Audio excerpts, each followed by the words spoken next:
स्वागत है आपका अपना YouTube channel study with J09 में। आज हम लोग संविधान का एक नया चैप्टर लेकर आए हैं। आज पढ़ेंगे हम लोग आपात उपबंध। जैसे देश में इमरजेंसी जो लगता है, देश में राज्य में इमरजेंसी जो लगता है, उसके बारे में आज हम लोग पढ़ेंगे कि किस तरह से इमरजेंसी लगता है, कौन लगाता है और क्यों लगता है।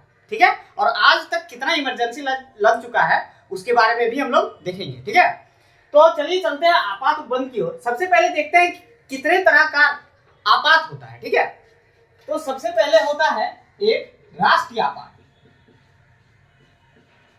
राष्ट्रीय आपात, राष्ट्रीय आपात। दूसरा होता है राष्ट्रपति शासन। राष्ट्रपति शासन,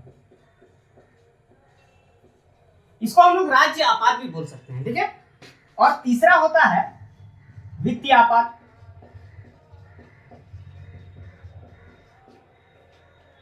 अब देखिए, आप लोग क्या करते हैं कि डायरेक्ट पढ़ लेते हैं कि कितना आपात होता है और कितने अनुच्छेद में इसको बताया गया है, बस इतना ही पढ़ के और आगे बढ़ जाते हैं। ठीक है, तो नहीं, इसके बारे में भी हम लोग अच्छे से जानेंगे कि इसके अंदर में क्या पूछता है। ठीक है, और कैसे इसका क्वेश्चन बनता है। ठीक, तो सबसे पहले हम लोग देखेंगे जो आपात है उसको हम लोग भाग पढ़े थे। कौन से भाग में बताया गया है? तो भाग 18 में इसका बात किया गया है। ठीक है, भाग 18 में आपात उपबंध का बात किया गया है। और अनुच्छेद का बात कर ले तो कितना से कितना अनुच्छेद तक बात किया गया है? आर्टिकल 352 से लेकर 360 तक इसका आपात उपबंध का बात किया गया है। ठीक, अब देख लेते हैं थोड़ा, हम लोग तीनों के बारे में चर्चा कर लेते हैं एक एक करके कि राष्ट्रीय आपात क्या है, राष्ट्रपति शासन क्या है और वित्तीय आपात क्या है। ठीक, तो राष्ट्रीय आपात जो है इसको कौन से अनुच्छेद में रखा गया है? भारतीय संविधान का कौन से अनुच्छेद में रखा गया है? तो 352 में रखा गया है। ठीक है, सभी को याद है। राष्ट्रपति शासन कौन से अनुच्छेद में रखा गया है? तो 356 में रखा गया है। ठीक, और वित्तीय आपात जो है 360 में लगाया गया है। ठीक, 360 में।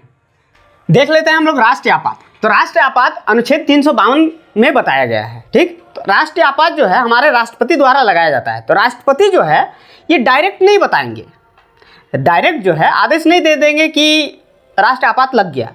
मंत्रिमंडल के बैठक के बाद उसमें लिखित सूचना पारित किया जाता है। मंत्रिमंडल जो है लिखित सूचना पारित करता है, तब जाके राष्ट्रपति द्वारा राष्ट्रीय आपात की घोषणा की जाती है। और राष्ट्रीय आपात की घोषणा कहाँ कहाँ की जा सकती है? तो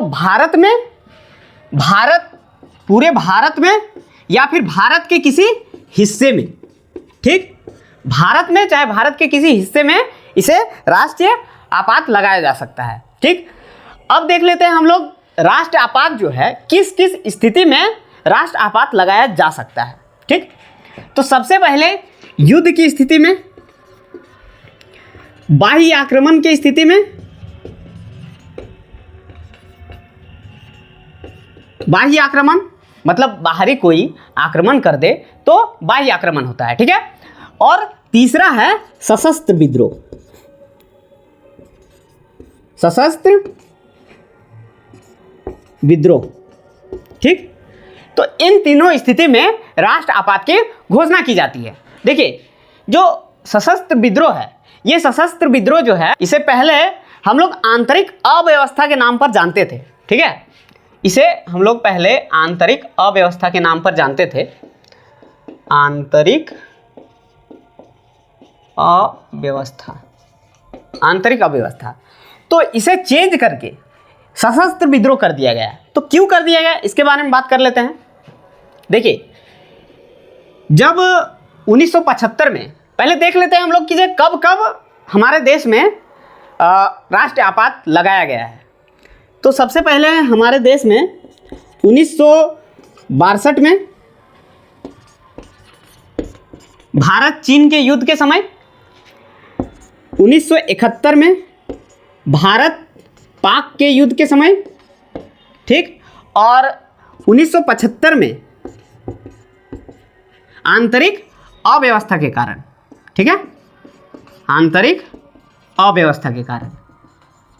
देखिए जब 1975 में आंतरिक अव्यवस्था के कारण आपातकाल लगाया गया, तब क्या हुआ कि उसमें लगाने के बाद एक सह आयोग की गठन किया गया उसकी जांच करने के लिए। तो जब उसकी जांच किया गया तो इसे एकदम गैर संवैधानिक और नकारात्मक पाया गया, तभी इसे आंतरिक अव्यवस्था को चेंज करके सशस्त्र विद्रोह में चेंज कर दिया गया। तो कब चेंज किया गया? 44वां संविधान संशोधन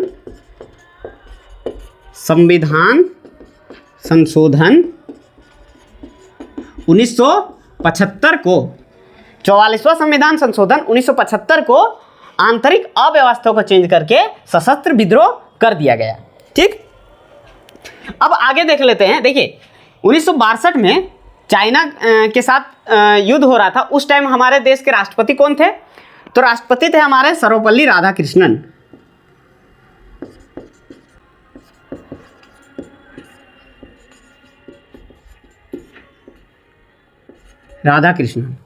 और भारत पाक युद्ध के समय कौन थे?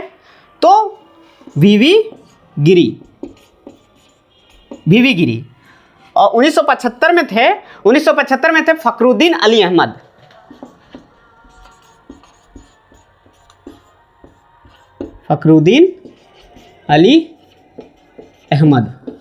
ठीक, तो इतना हम लोग देख लिए कि किस किस स्थिति में लगाया जा सकता है।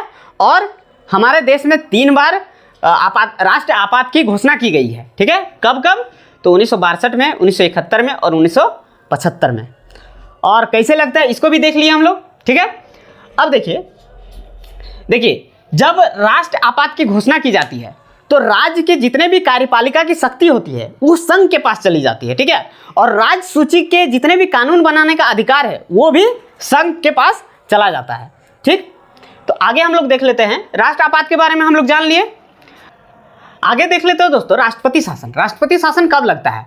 तो राष्ट्रपति शासन जो है, राज्य का संवैधानिक तंत्र अगर विफल हो जाए, ठीक है, या फिर राज्य संघ के कार्यपालिका के निर्देशों का अनुपालन करने में विफल हो जाए, तब राष्ट्रपति शासन लगता है। ठीक है, तो राष्ट्रपति शासन डायरेक्ट, जैसे इसमें क्या होता है कि राज्यपाल नहीं होता है, डायरेक्ट राष्ट्रपति राज्य में शासन करता है। ठीक, राज्य में शासन करता है। अब देखिए सबसे पहले का बात कर लिया जाए कि सबसे पहले हमारे देश में कहाँ राष्ट्रपति शासन लगा या राज्य आपात लगा, तो पंजाब में सबसे पहले लगा था, पंजाब में 1951 में। ठीक है, और सबसे लंबे समय तक बात कर लिया जाए तो जम्मू कश्मीर में लगा था 1990 से लेकर 96 तक।